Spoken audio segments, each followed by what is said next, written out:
till I made up my mind to stay. Nothing was gonna drive me away. Well, then see something that gave me the creep.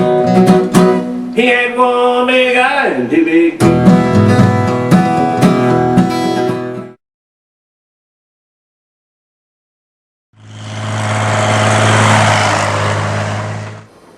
Well, I don't know how well you can see that, but there's the radiator that my son and I put on this computer. We didn't have room inside the case, so we just put it on the top there. Of course, there's a vent underneath that, and then the fans are bolted onto the radiator. They're on the inside of the case, and that holds it all together. That thing that the other day I said it looked like I said it was a trans cooler. It's actually my new video card. Boy, it ought to be a screamer. I really haven't tested any video yet, but that's just a little follow-up on that radiator. He's got a program that shows exactly what it's doing. You can control the fan manually, you can slow it down, you can speed it up. He's been up here overclocking it, and of course the processor heats up a little when you do that, and you increase the speed of the fan when it starts to heat up, and which could come in handy doing music. You need the fans to run pretty quiet, and then of course you can crank them up when you're rendering video. So it's going to be fun to mess around with. I'm anxious to see what it does when I go to render video again. Okay, looks like I haven't done anything at all with this, and I've actually done quite a lot. Part of it just because I took so long to figure some of this stuff out, but I got a section of that old frame that originally was under that 2-ton Dodge, and I'm using the existing cab mounts for that. And right now it's sitting a little bit high. It's rocked back a little in the back. I need to bring the back up or the front down just a bit, but what I've been doing today is getting those fenders back on there. I had the whole nose off of there when I was kicking that frame down, and anyway, there it is. It goes down there in the cab. But when I put that nose back on, boy, it just fought me all the way. It was just such a battle to get those fenders back on there and get them leveled up, because I've got them spaced out, and they were never attached to the cab. They were just attached to the frame. So I've got them tacked into place there, and got them level, and I think it looks pretty good in the wheel well. My hub is pretty well centered there. I'm okay with that, and it's setting up enough that I want to get some weight on it. Right now it's riding real high. It was up on the stops until I got the cab and the fenders back on it, and that gave it enough weight to pull it down a bit. And when I get that old car rear end on it, or the rear axle under it, and the weight of that old car on it, that's going to bring it down a bit more. So I'm allowing for that right there. I've got a couple of inches. It's riding pretty high right there, but it's going to come on down when I get the rest of the weight on it. But the next order of business is to pick it up in the air and get underneath there and build some braces to hold those fenders. They were not mounted to the cab on that old truck. They were just mounted to the frame. And I've got to brace them up really good, because I cannot have those fenders flopping around when I go down the road. So that's my next task, is to get those fenders mounted solid. And you know, those are things you won't see, and you won't know how long it took to do it unless you build one of these, and then you'll realize that a lot of time goes into some things that nobody will ever see. Okay, I guess that's enough. That's all there is right now.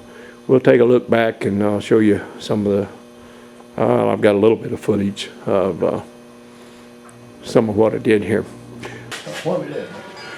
Well, there's been people asking about you on YouTube, wanting to know where you're at, if you went home. And one lonely farmer said, Brown must have went home. I said, no, he's home parked in my shop. No, I ain't went home yet. You know, I think about home, but I ain't quite there yet. Yeah. So what are we doing, Brown? Well, we're fixing to slide this frame directly and line it up And where did we get this frame? off of the old Dodge truck. Off of that one right there. We cut the part out that fits underneath there, and it's going to fit back under there and flip it over. It's upside down right now because I've been knocking the rust off of it. Did you hear that, George? I've been taking the rust off. How about that? Yeah. I'm not going to paint it though. No, it needs But to rust some more. I got it cleaned up and all the little things knocked off of it that don't need to be there. And now I'm going to flip it back over and mount the cab in the original cab mount bolts holes there and slide the whole thing underneath the front end and see what happens. My frame. Whoa! Where's my frame? My whole truck frame's gone, man. Whoa! Somebody stole my frame. The only part left's the front clip. We got a frame thief. Huh. Alright. Alright.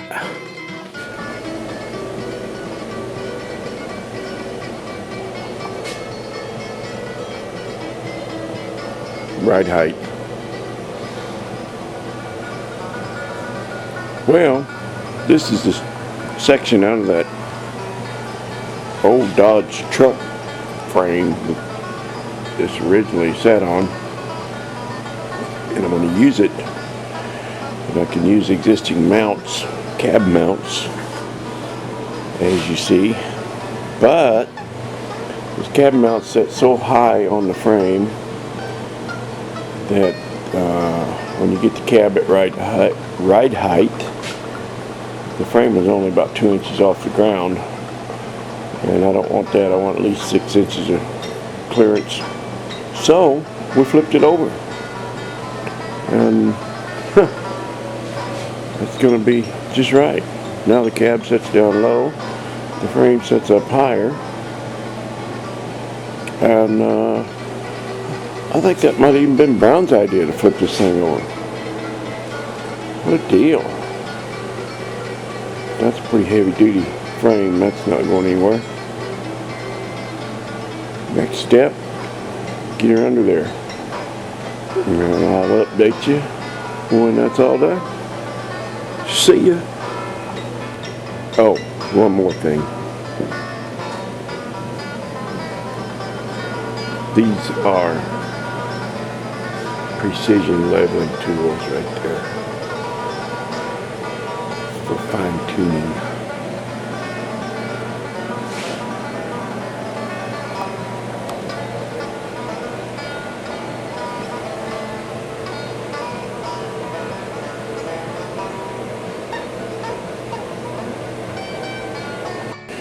Well, I'm working this morning on putting the final touches on my final adjustments and mods on my kick down section where my frame connects the upper frame to the lower frame.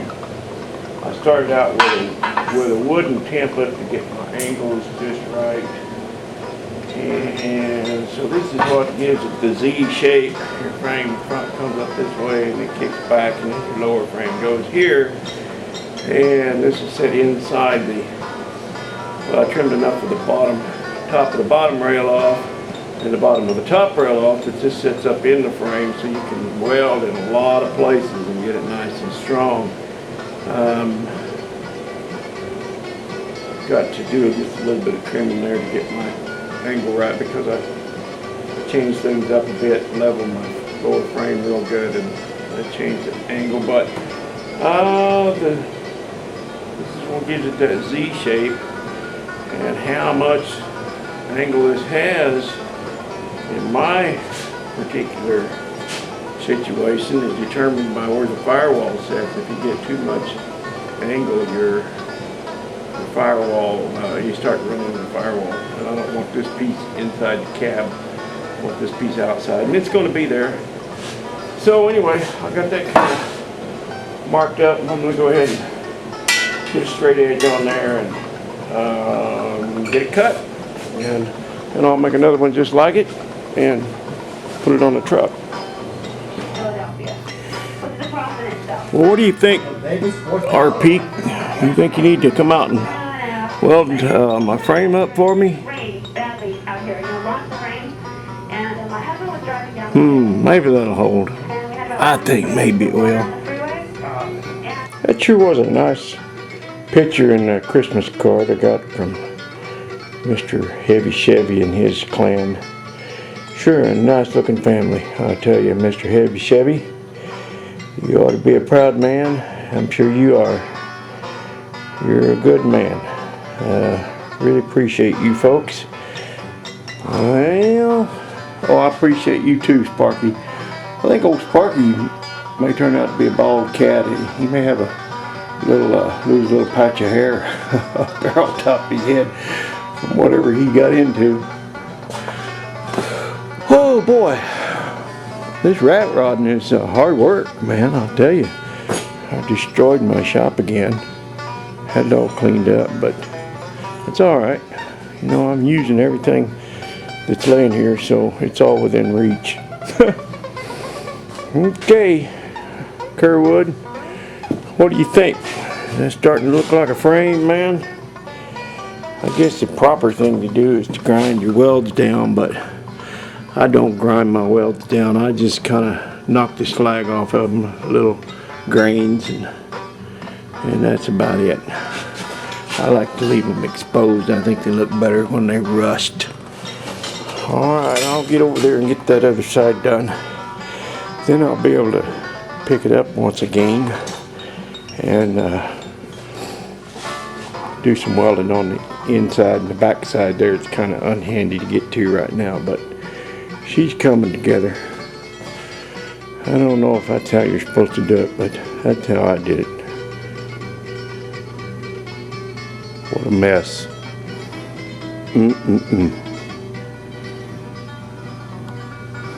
Well, that's a pretty good looking rig. Maybe I'll just leave it like that. Pretty short wheelbase. Well, this is just terrible. I think I'm going to... This is really bad. This is worse than terrible. I think I'm going to pick that up and trim my frame section there up and finish welding that. On this side, I gotta trim that bottom corner off down there, weld it up. Then I think I'll clean up my shop.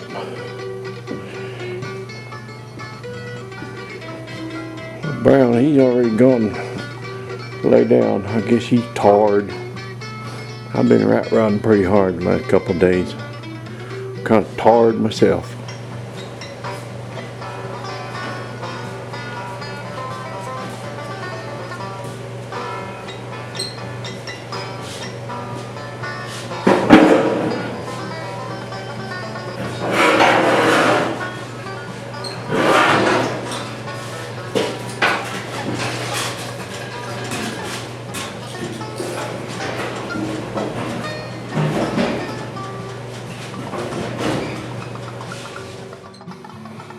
Okay, I finally got my fender brackets made, and for you guys who like shiny things, I did this for you.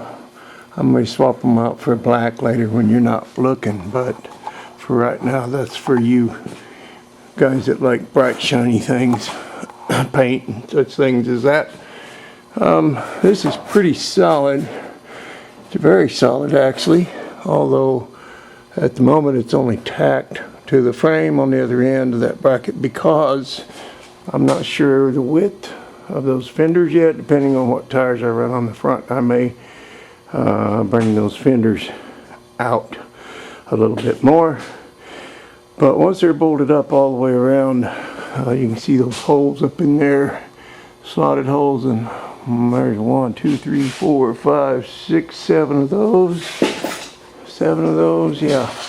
Once those are bolted up, and once the fender's bolted to the cab and to the running, tied into the running board, I think they're going to be plenty solid. He's here. He was gone for a while to visit his kids Christmas time, but he's around. He's been working on his motorhome a lot, and He and I have a little different approach to some of this stuff. He gets frustrated with me because I take so long. He's ready to just weld it up and move on. And I'm in there measuring, and boy, I mean, like if I'm centering that cab, I gotta measure one side, and then I measure the other side, and then I measure it again, and I'm working with 1/16 inch increments, and he's if it's within 2 inches, he'll call her good. So he gets frustrated with me because I take so long to do things and measure it 19 times, and I get frustrated with him because he's yanking and jerking and banging and slamming stuff. And so sometimes when I'm doing stuff where I really want to be accurate, I just have to send him to his room until his riddling kicks in. He just has to have a timeout. So that's where he's at right now. Send him to his room until I could get those fender brackets made. And I think I probably took a good 2 hours to make them. And you know, they're both exactly the same length, and they're both exactly welded the same on the frame. And I had to square in there and square it up with the frame and measured out on the fender where they're going to go. And boy, they had to be within a 1/16 inch on each side. And, well, he would have had them done and bolted on in 10 minutes. So, but it would have looked like it too. So, anyway, we joke around about it. He knows. He knows I take a long time, and I know he doesn't. So, there ain't not many surprises. Okay, that's enough for now. That's enough for a while, probably. See ya.